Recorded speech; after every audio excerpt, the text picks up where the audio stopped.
From Hollywood, California, the Lux Radio Theater presents Leslie Howard and Olivia de Havilland in The Scarlet Pimpernel.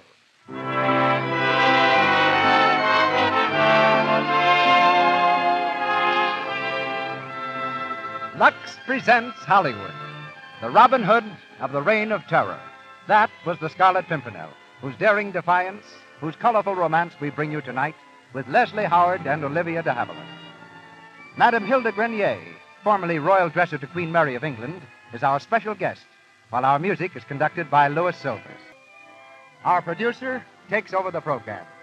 Ladies and gentlemen, Mr. Cecil B. DeMille.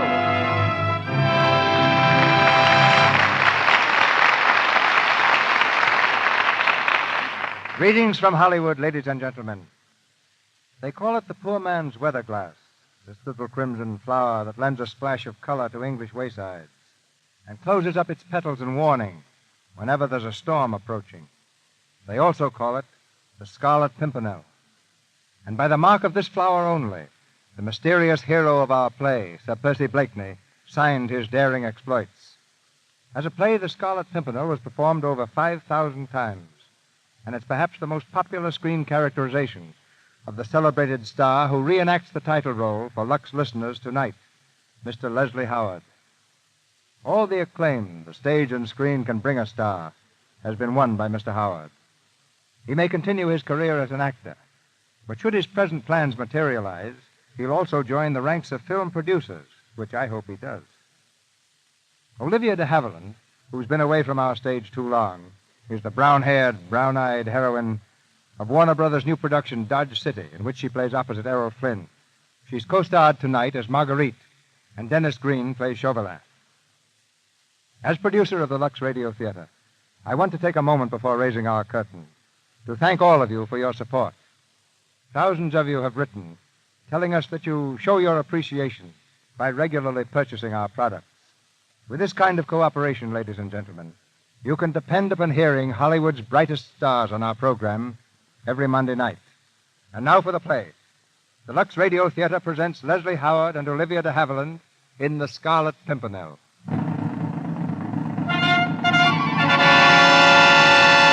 Paris, in the year 1793.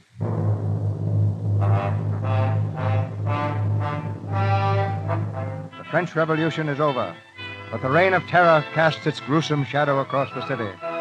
Every day, the citizens of Paris watch an endless procession of death. Crude wooden carts, laden with the nobles of France, on their last journey through the streets, a journey to the guillotine. Into this maelstrom comes one man to stem the rising tide of French blood, an Englishman, known only as the Scarlet Pimpernel, the object of every nobleman's prayer and every revolutionist's curse. He works silently, mysteriously, and successfully. In his native England, they speak of him with bated breath. The Scarlet Pimpernel. He's the only hope the French nobles have. The Scarlet Pimpernel? Does anyone know who he is? No, madam, but I must confess I feel quite proud when I remember that he is an Englishman. They say he's always in disguise. Oh, he's an actor, that man. He speaks French like a Frenchman, they say. And I've heard he can assume 100 disguises in an hour's time. An old hag, a peddler, a captain of the guards. You never know in what dress the Scarlet Pimpernel will strike. And now the Scarlet Pimpernel is about to strike again. Into a barber's shop in Paris comes an old man in the black robes of a priest. The French barber greets him jovially. Good morning, Father. You wish to be shaved this morning? Yes, if you please, Barber. Sit down, sit down. Have you come from the square, Father? The guillotine is busy again today, eh? I don't know. I didn't stop. No? Well, it is always the same. The drums roll, the knife falls, and another aristocrat parts company with his head. Yes, very monotonous. And so clumsy. That great, ugly machine. When all they need is a sharp razor like this, a quick grip, and flick. Oh, please, don't flick quite so close to my throat. I only want to shave. You? You are all right, Father. But I wish they'd give me a few aristocrats to shave. Can you not see me dealing with the Scarlet Pimpernel? The what? The Scarlet Pimpernel, haven't you heard? No. There is a band of Englishmen helping these cursed aristocrats out of the country. Their chief is the only man who ever cheated Madame Guillotine. He is known by the title of the Scarlet Pimpernel. And who is he? Ah, That is the mystery. The mystery, of course, yes. But there will be heads falling today in spite of him. Some very famous heads, Father. Yeah? We checked off the names last night. The Duc de Tours, the Comte de Terray, Dinijon, the Comte de Tournay and his wife and daughter. The Tournay? Are you sure, the Tournay? But certainly, I am sure. They were taken to prison over a month ago. Why, Father? You are not a friend of theirs. A friend? No, no, no. No, it isn't safe to know any nobles these days. Hmm? Oh, good, very good.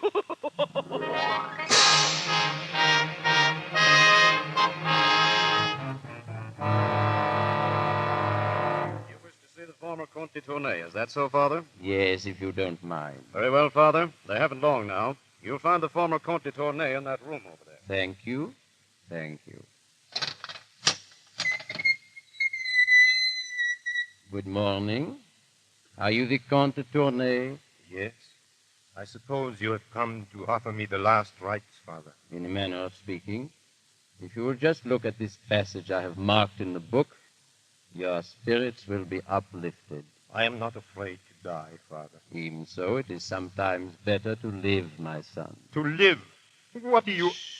Read there, in the book. But there is nothing on the page except a red mark. Look carefully. It is a flower. A Scarlet Pimpernel. Father, are you the Scarlet Pimpernel? Be careful, it will do you no good to know. Just listen to me. Before you start on your journey to the guillotine, they will bring your wife and daughter to you. You will ride in the same tumbril. On the way, there will be an accident. The wheel of the tumbril will come off. There will be a commotion. The soldiers guarding the cart will be jostled by the crowd, all carefully arranged for. Look sharp, then. An old hag will drive past in a wagon. There will be a place to hide in the back large enough for 3 people. The old hag will drive you through the city gates. If all goes well, you'll be safe in England in 3 days. God bless you. Whoever you are, God bless you.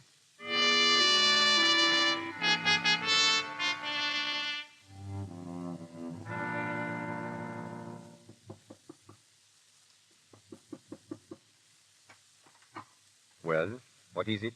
Good evening. Have you a crust of bread for an old lady? No, I'm sorry. Here, take these. Thank you, monsieur. Thank you. Good night. Oh, wait. Isn't this the home of Monsieur Armand Saint-Just? Why, yes, I am Armand Saint-Just. What do you want? I want to come in, Armand. Percy! Quickly, quickly! Good Lord, Percy. How are you, Armand? I'm afraid I will always be startled at these disguises of yours. Last time I saw you, you were a priest. Now I'm an old hag. Here, help me out of these clothes. I feel silly. Did you get to the Tournays out of the city? I got the girl and the countess. What happened to de Tournay? He wasn't in the tumbril. I know. He was remanded at the last minute. Why? Because Robespierre wants to see him. And Robespierre wants to see him because the ambassador of the French Republic has come over from London. Chauvelin? Here in Paris? Yes. All in your honor, Percy. Your work is becoming even more dangerous than it was. Our work, Armand. Well, let's hope Chauvelin will go back to England, knowing less than ever. I'll be going back myself for a few days. Then we must lay our plans to free de Tournay. Percy, aren't you risking too much? Why do you persist in this mad sport? Why do you? Why? Because I'm a Frenchman. This is my country. You are English. You are Sir Percy Blakeney, an English baronet with a lovely home and a charming wife. Even if she is your sister. My sister or not, I'd still say Marguerite is charming. Or perhaps you don't think so any longer. Why do you say that? Has she said anything to you? She hinted at it in her last letter.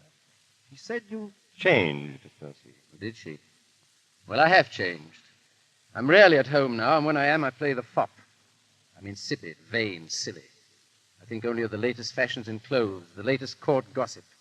But all for good reason, Armand. The greater fool I am in England, the safer I'll be in France. But you could tell Marguerite. No. Just so she would understand. I said no, and don't you tell her.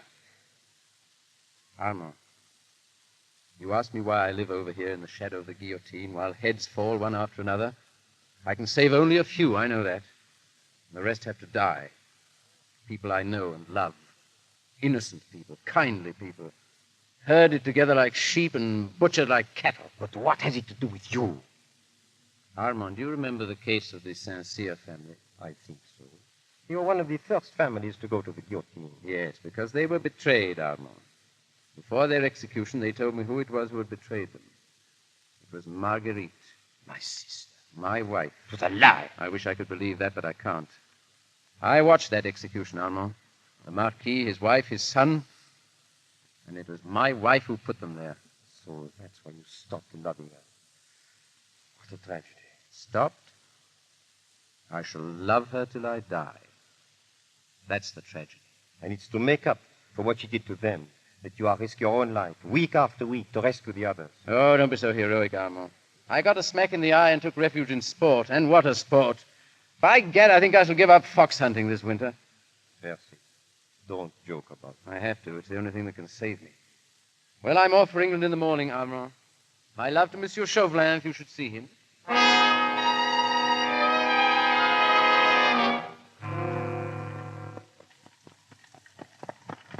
Gad, Percy, but it's good to have you at home again. So far, so good, Fuchs. I've still got my head. You should hear them talk about you in London.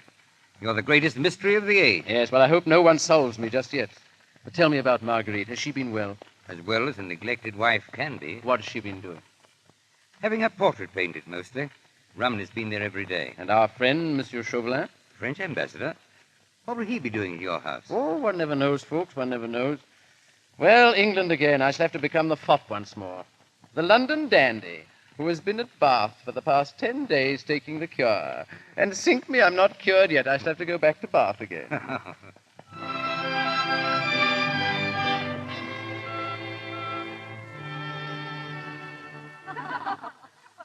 Lady Blakeney. Lady Blakeney, please. I can't paint you unless you sit quite still. I'm sorry, Mr. Romney, but we were just talking of this man they call the Scarlet Pimpernel. Oh. He must be quite wonderful, Marguerite. So they say. But it's maddening to think that somewhere there is a man as marvelous as that, and we never see him. He's of no use to us whatever.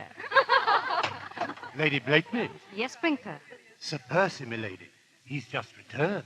Percy. Good day, ladies. So charmed to see you here. Have you been taking good care of my lovely wife, your servant, ladies? Marguerite, my dear, your slave.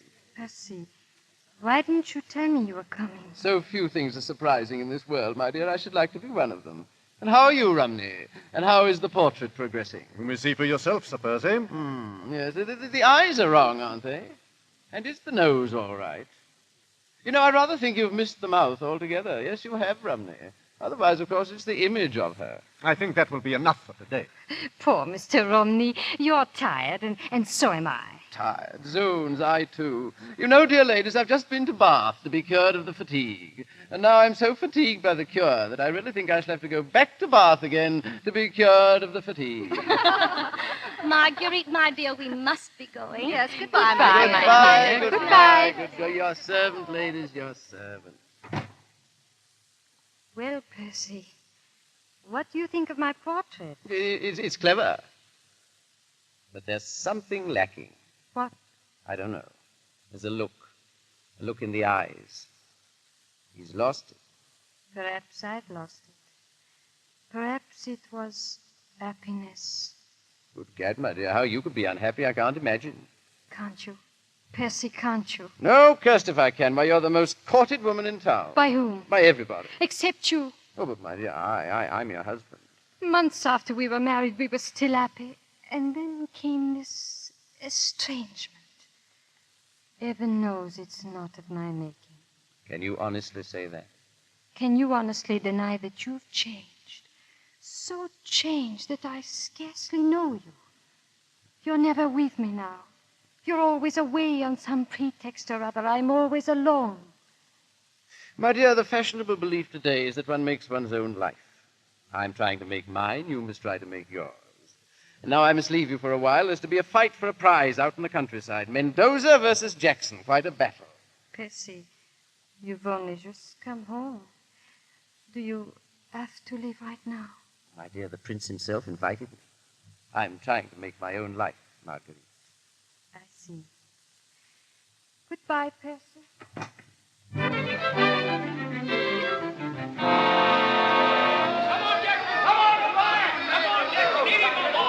Mendoza's groggy. He's done for. Don't Percy. you believe it, Your Highness. He's foxing. You wait until the 30th round. I'll wager 100 guineas he won't last 2 more rounds. Done. Come on, Mendoza. Come on, Jackson. Percy, Fulk, sit down. Percy, I've got to speak to you at once. Pardon me, Your Highness. Well, folks? Percy, it's Chauvelin. He's returned to England. Chauvelin? Where is he? He's... Well, come on, folks. Come on, man. Where is he? He's at your house, Percy. My house. Order my carriage. I'm leaving at once.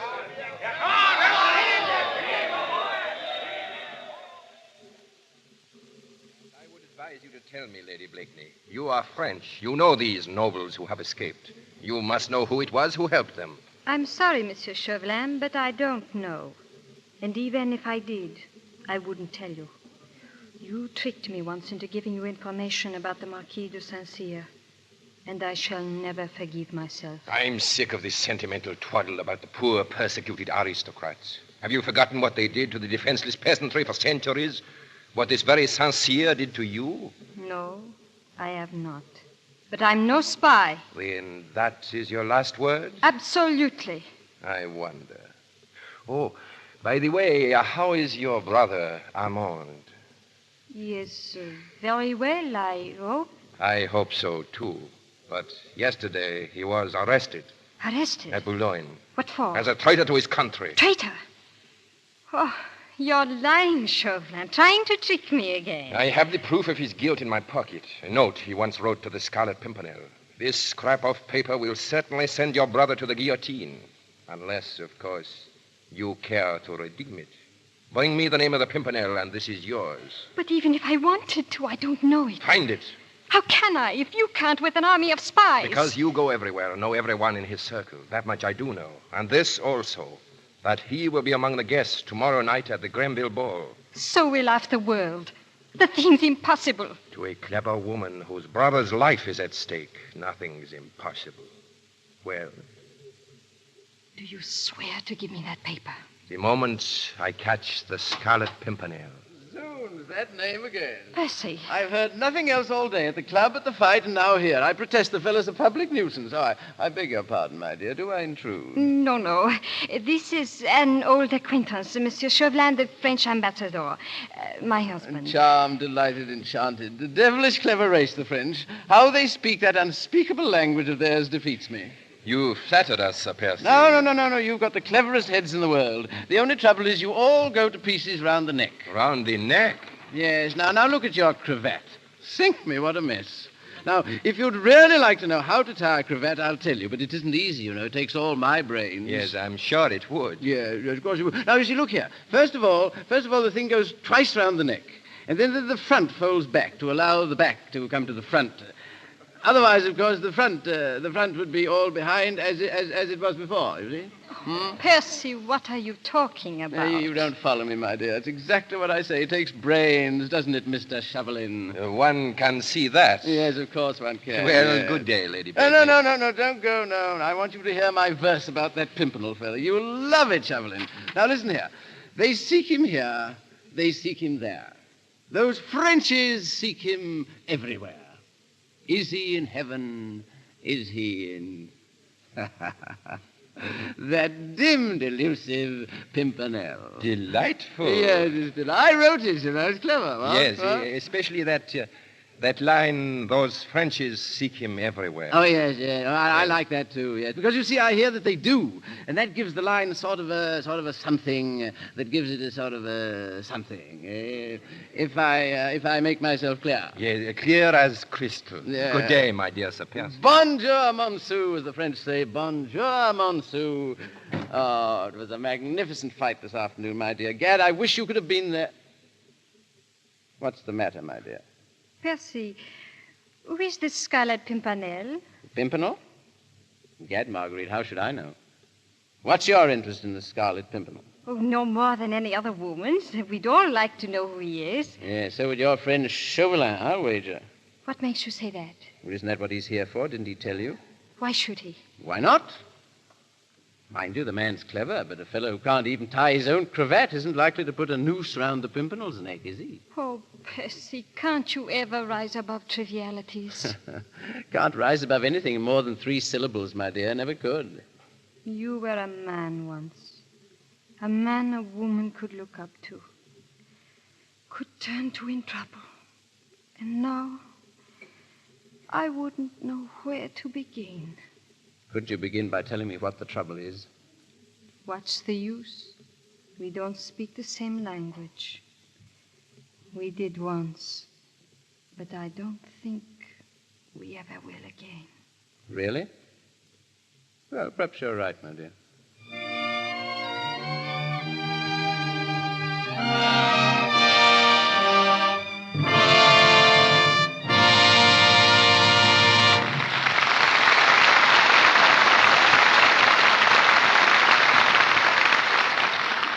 You have just heard Act One of The Scarlet Pimpernel, starring Leslie Howard and Olivia de Havilland.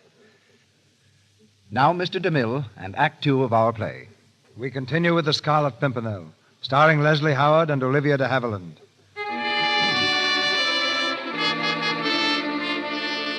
The search continues. The search for the cursed, elusive Pimpernel. Forced by Chauvelin to lend her assistance, Marguerite attends Lord Grenville's ball. As she enters the crystal and marble room, she glances nervously around, wondering which of the guests is the Scarlet Pimpernel, never suspecting her own husband, the vain and foolish Sir Percy Blakeney. Chauvelin appears suddenly at her side. Well, Lady Blakeney? I've learned nothing yet. I only want to know who one person is. If you don't tell me, you know the alternative. The guillotine for your brother. Monsieur Chauvelin, you can't do this. What if I can't find the Scarlet Pimpernel? My dear lady, the Pimpernel is under this roof, at this moment, among your friends. Your move, my lady. And good luck. I beg pardon, Sir Percy. Yes, my man? Sir Andrew Fawkes wishes to speak to you. Of course, delighted. Good evening, folks. Good evening, sir. Well, what is it? Hastings has just arrived from France. Any news? The very worst. The king is doomed. He'll go to the guillotine any day. Where is Hastings? He's dancing. Shall I get him? No, wait. I'll send him a note. Come over here to the desk. It wouldn't do for me to be seen with Hastings. I want you to give him this. Make certain no one sees you. I'm telling him to come to the library at midnight. You better come, too. Very well. Here, slip this note in the cuff of Hastings' coat. Then don't speak to him for the rest of the evening. Ah, Lady Blakeney. Won't you take pity on a lonely compatriot? Monsieur Chauvelin, are you asking me to dance with you? Not with me. With Lord Hastings, madame. Why? He has a note in his cuff. It was just put there by Sir Andrew Fawkes. I want you to get it for me. Oh, but listen, Get Chauvelin. it. Hurry, please. It might be important.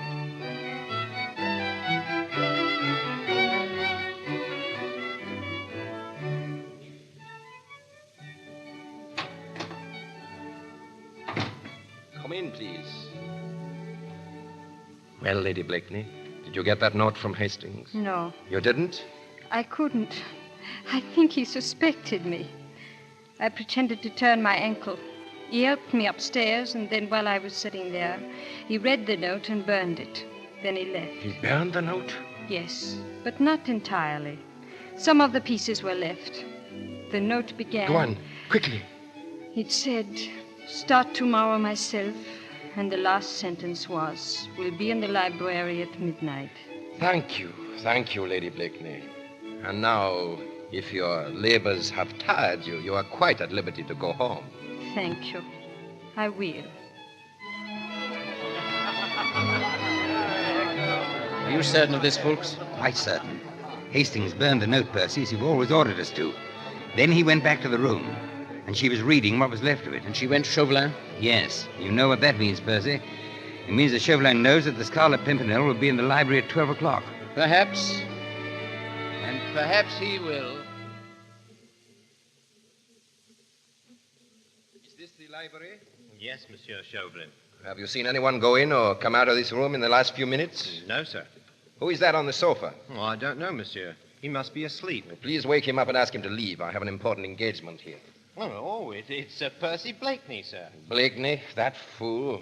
Wake him up and ask him if he'll have the decency to go home and sleep in his own bed. Yes, sir. Sir Percy. Sir Percy. What is it? What is it? Is there no peace for the weary? What ails you, man? The French ambassador, Sir Percy. He would like to have the library to himself. The French ambassador? Ah, Monsieur Chauvelin. I am sorry to disturb you, Sir Percy, but I have an important engagement here. Really, Gad, there's not a comfortable sofa anywhere else in the house. I've tried them all. Sit down, Monsieur. What time is this gentleman to appear? He's a little late. If you don't mind, I'll wait for him alone. No, not at all, not at all. By the way, what do ambassadors talk about in libraries at midnight? It must be very fatiguing. Are you afraid England is going to declare war on France? That does not concern me at the moment. Is that so? Your revolution now. Now, there's a great bore. How's it going? Do you think you'll win? We have won, sir. Oh, you have, I see. Yes. Have I been asleep that long? I hate to hurry you, Sir Percy, but I'm afraid your presence here is keeping my friend from entering. Oh, he can come in. Is he outside? Oh, come in, do, sir. Please don't stand on ceremony. I hardly think that will persuade him. Ah, this must be a very secret meeting. I have it. I'll wager you're expecting that Scarlet Pimpernel. Is that it? Sir Percy, you're becoming insufferable. Oh, Monsieur Chauvelin, you would not deprive me. Let me hide behind a curtain. Anything. Just let me be the first in London to glimpse that mystery man. Well, I'll be the most popular man at the club. It is too late now. He has been warned. Oh, then I shall miss him. Oh, sink me. Well, good night, Monsieur. Better luck next time. Good night.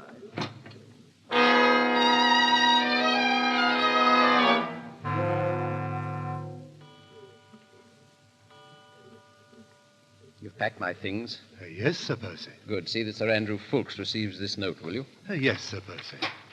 Well, Marguerite, what are you doing up at this hour? That's all, Brinker. Yes, Sir Percy. Well, my dear? Percy, it's about Armand. He's in the most terrible danger. They've arrested him in Boulogne. How do you know? Chauvelin told me. When? Yesterday. Why didn't you tell me when I asked you? Well, I don't know. He threatened me. Why are you telling me now? Because I thought you might do something for Armand. You have influence at court. Didn't you ask your friend Chauvelin for help? He promised me that, but I don't trust him. He promised you the life of your brother. What did you give him in exchange? What? Oh, Percy, what has happened to you? Why do you hate me? Why did you denounce the Marquis de Saint-Cyr? Oh, so that's it. Why did you never ask me what the Marquis de Saint-Cyr did to me? You didn't even know him. No, I didn't even know him. But I knew his son. I was only 17 when he asked me to marry him. His father heard about it and had me arrested and sent to Saint-Lazare. Do you know what Saint-Lazare is? Do you know the sort of women that are sent there? I would have killed myself only... Only what? The revolution came, the 14th of July, and I was free. Free to denounce the Marquis. Free to send 2 innocent people to the guillotine. It was your information, wasn't it? Yes, it was. And yet, I still ask myself, am I really guilty of their death? The Marquis plotted with Austria. I told a friend, a man whom I thought a friend. He denounced him. The terror did the rest. Who was that friend? Chauvelin? Yes. He promised you your brother's life. What price did you pay for it? What price did you pay for it? A horrible one. I betrayed the Scarlet Pimpernel. How? Fulks gave a scrap of paper to Lord Hastings. I read it and told Chauvelin that the Pimpernel would be in the library at midnight. Oh, what am I to do, Percy? How can I warn him? Warn him? Against what? Against the danger that threatens him if he goes back to France. My dear, if he's the kind of lunatic I take him to be, your warning won't help him. But he might be going to his death. Well, that's all the fellow lives for. Besides, he doesn't know that you're in love with him. In love with him? I admire his heroism, but I don't love him. Oh, but you do, only you don't know it. Oh. I didn't know it myself until a moment ago. You know, it's a dangerous game, falling in love with a phantom, my dear. For all you know, he may be a married man who's deeply in love with his wife. Never. Why not? Would any man who is in love with his wife leave her continually to face death? Would you? Me? Marguerite, Zoons, I'm much more romantic than you think. In a case like that, I wouldn't leave you, not even to go to my tailor's. The horses are ready, sir. Thank you, Brinker. Are you going away? Yes, didn't I tell you? Important business in town in the morning. Goodbye, my dear.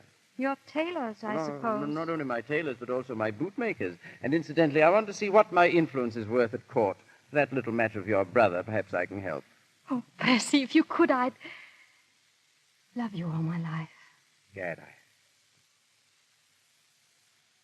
I must remember that, my dear. Goodbye. Milady, What is it, Brinker? it's very late, milady. I suppose you want me to leave this room. I've never been here quite alone, have I? I know, milady. I've hardly even noticed the furnishings. Is that portrait of Sir Percy's one of Romney's? Yes, milady. A very fine one, too. He's a great believer in detail, isn't he? Look at that ring on Sir Percy's finger. You'd think it was... Brinker, Yes, milady? have you ever noticed that ring? Why, no. It's a seal ring, milady. Look closely. That flower, engraved on the stone. What is it, Brinker? Why, bless my soul. It's a Scarlet Pimpernel. My lady, Well, a letter to be delivered into your ladyship's hands. from Sir Percy? No, madam, from His Excellency, the French ambassador. Give it to me. Milady, I have at last discovered the identity of the Scarlet Pimpernel. I hope to catch him tomorrow, and true to my word... Brinker, Yes, milady? order my carriage at once. I must see Sir Andrew Ffoulkes.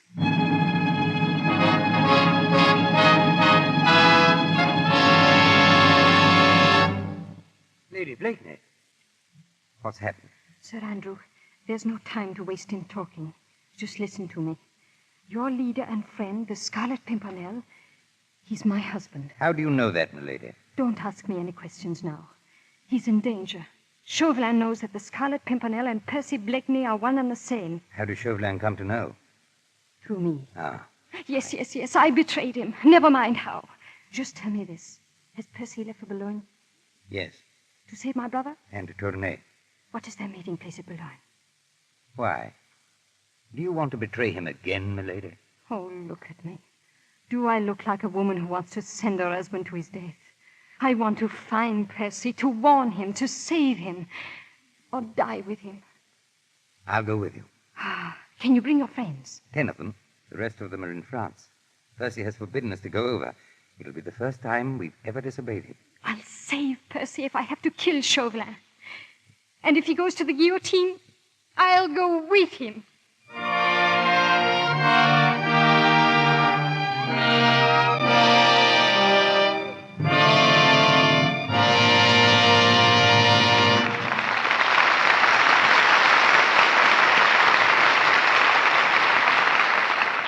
We pause for station identification. This is the Columbia Broadcasting System.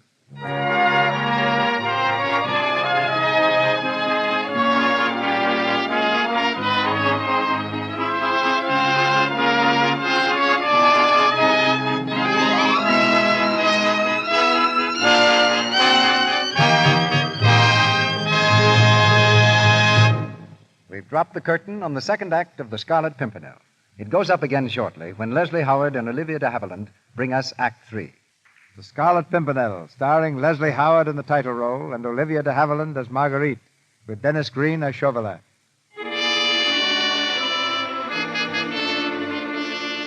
Armed with the knowledge that her husband is the Scarlet Pimpernel, Marguerite takes ship for France to be with him in his hour of danger. With Sir Andrew Ffoulkes, she stands on deck as their boat plows its way across the English Channel. Just ahead lies the coast of France, a few flickering lights in the darkness. You'd better go below, Lady Blakeney. We'll be coming in soon. What was the name of that inn, the one you told me of? The Lion d'Or. Sir Percy's headquarters on this coast. And he'll be there at 10 o'clock. You're certain? If all goes well, he'll be there. But Chauvelin knows that Percy is the Pimpernel. What if he goes there, too? We can only hope that he won't. If Percy can escape this time, he'll never go back again. Never again. If he can free de Tournai and Armand, his mission is over. His mission that I drove him to. Sir Andrew, will we be there in time? I think so. Ah, there are the lights now. Lights? Yes, the signal. You see the window of that house off there to the left? That's the Lion d'Or. See the light swinging back and forth? That means it's safe. Up and down means danger. You want to turn back now? I can't go with you, Lady Blakeney. Don't worry. I shall be all right. He has been risking his life every day for me. I can risk mine once for him.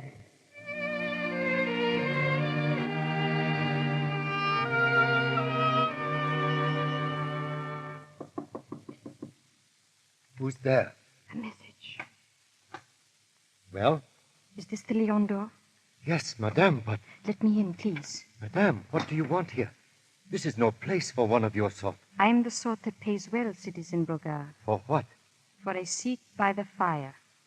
I'll wait here for a friend of mine and yours. What should I know of your friends? You signaled to him before. You must be expecting him. What time? What time, please? 10 o'clock. Madame, do you know him? Yes, I know him. Who is that? I do not know at this time. Where can I hide? Up those stairs, to the room on your left. Hurry. Open here. Open. One moment. Citizen Brogard? Yes? Under arrest. Take him, Sergeant. What for? Betraying the Republic, helping the enemies of France, smuggling aristocrats out of the country. That's a lie. You've got one chance. Take it, or I'll hang you now from your own sign. Your leader's coming here tonight, isn't he? Isn't he? Yes. What time? He ordered his boat to be off the point at 10 o'clock. But he'll call here first for his passengers, won't he? He might. Might. You look pretty swinging in the wind. How does he know it's safe? What is the signal? Sergeant, ask him what the signal is. A twist of the arm will help him to remember. Speak up. Oh, don't. I'll tell. A lantern in the attic window, waved up and down for danger. Across the window, when all is clear. Thank you, citizen. Sergeant, you may take Citizen Brogard outside.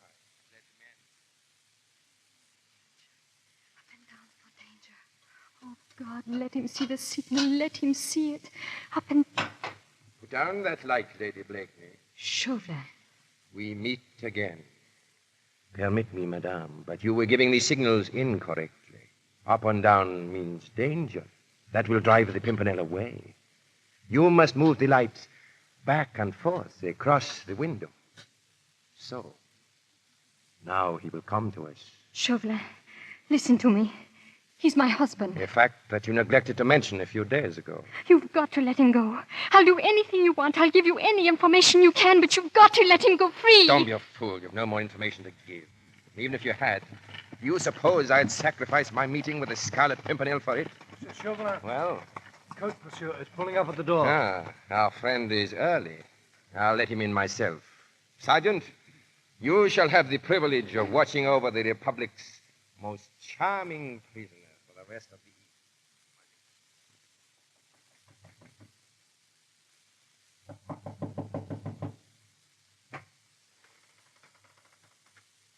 Brogard.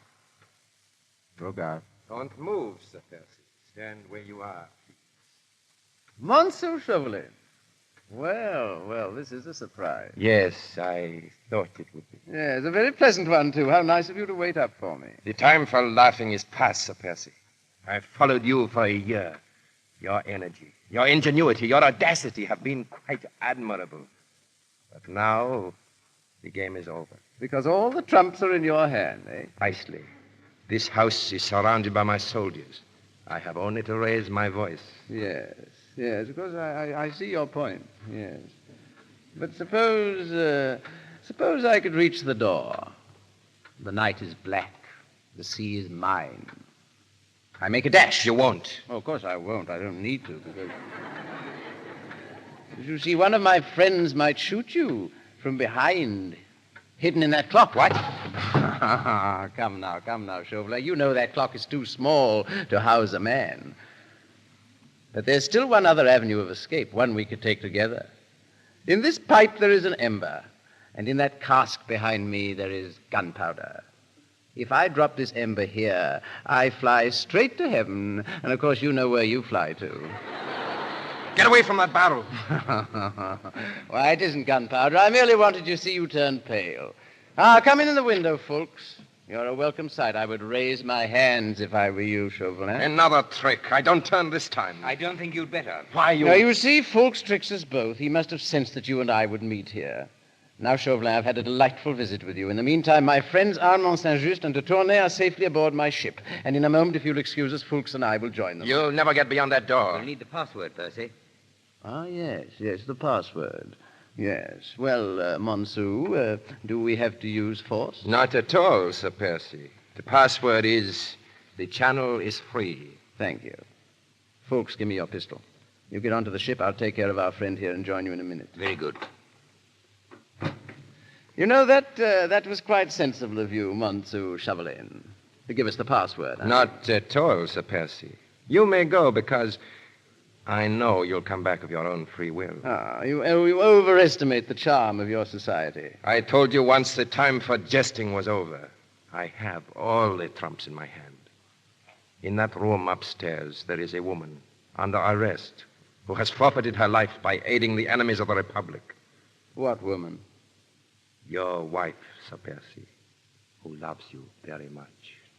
Marguerite. Is the game up, Sir Percy? Is this the last adventure? All right, I give up, Chauvelin. What next? There is a firing squad outside. And my wife? The Revolutionary Tribunal. That means death. It would have meant my death if I had not caught you. But don't be alarmed, Sir Percy. I don't want your wife's life. She's free the moment you die. I offer you a pact. If you promise to say nothing to her, if you'll send her onto my ship immediately, I'll walk up in front of your firing squad. I accept.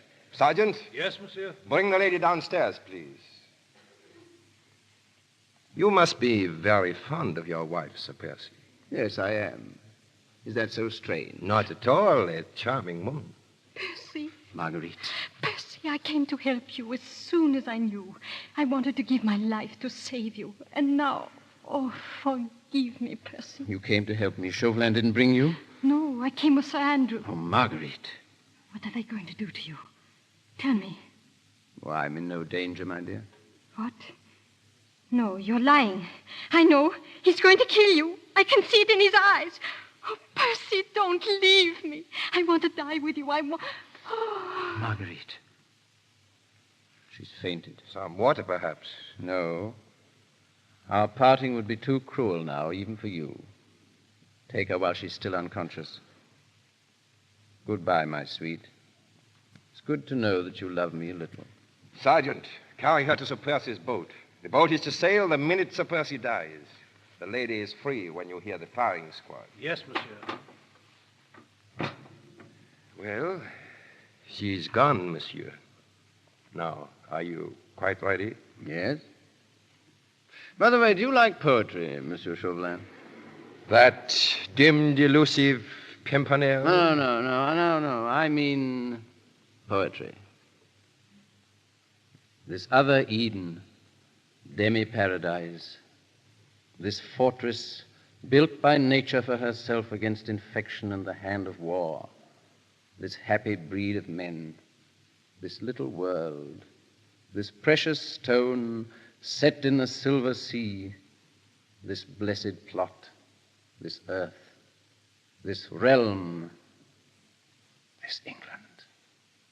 I forget the rest. Irish party. Hope. Round muck. The firing squad. They're waiting. Will you come and see me die, monsieur? No, thank you, no. I shall remain here. I shall picture the scene in my own way. Oh, yes, of course. Yes, make it as horrible as possible. Yes. Good night, monsieur. Good night.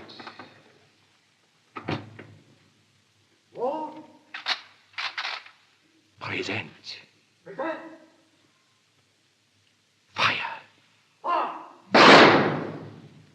That dim, delusive Pimpernel.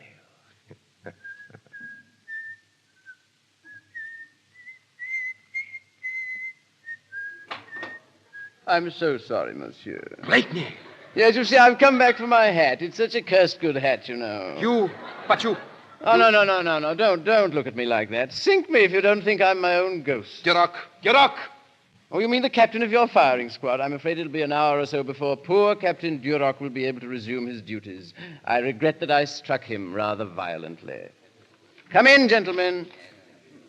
This is my firing squad. Allow me to present Sir Andrew Fulks, Lord Hastings, Lord Belville, and all the rest of them. But, of course, you know all about them. Your firing squad? Yes, you see, those men you hired, excellent men, all of them, but oddly enough, they can't resist a drink of wine. Oh, they'll recover. It was just a mild drug, But for the moment, they're all sleeping very soundly.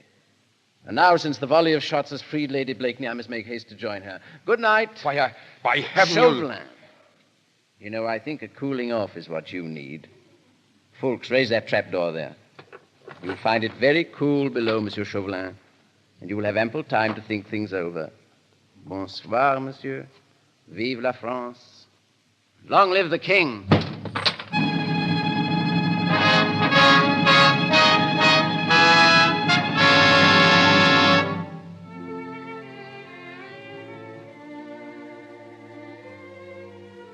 Percy, you're here. They told me. Yes. Marguerite, my darling, I'm here. We're on our way to England. That's all you have to know. Are we free now? Really free? I'm free, my sweet. But you... Chauvelin said that you would not be free until the moment I die. Darling. And I won't let it be a moment sooner.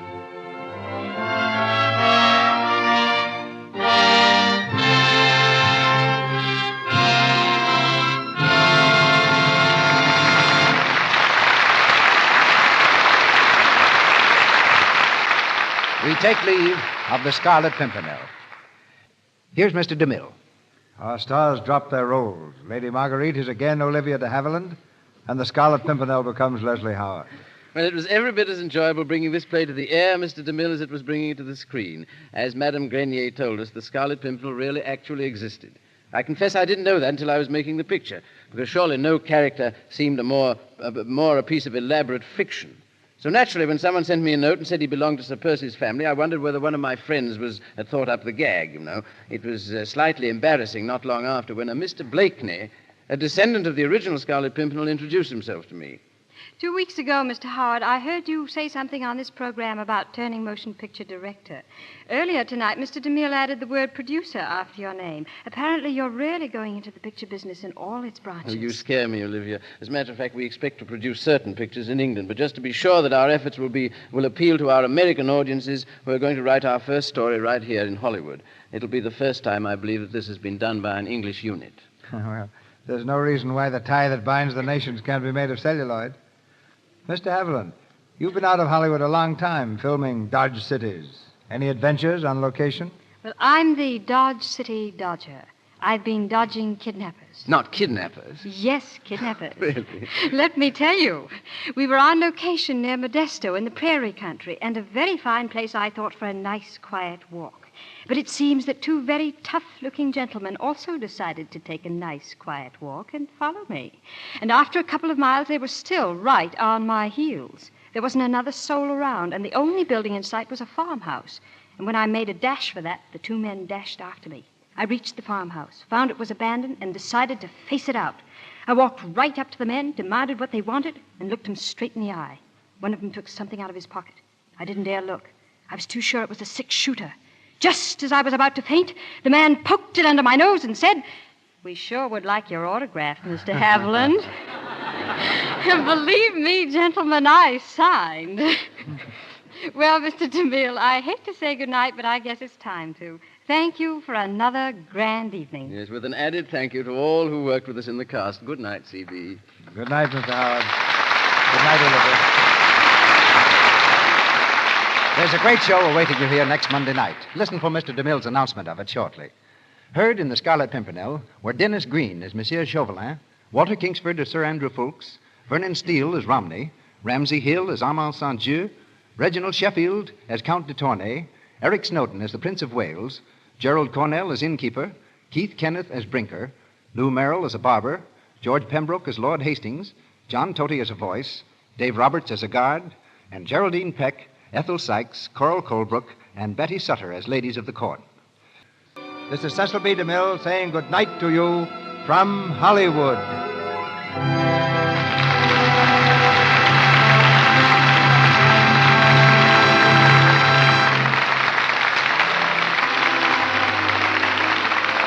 announcer has been Melville Ruick.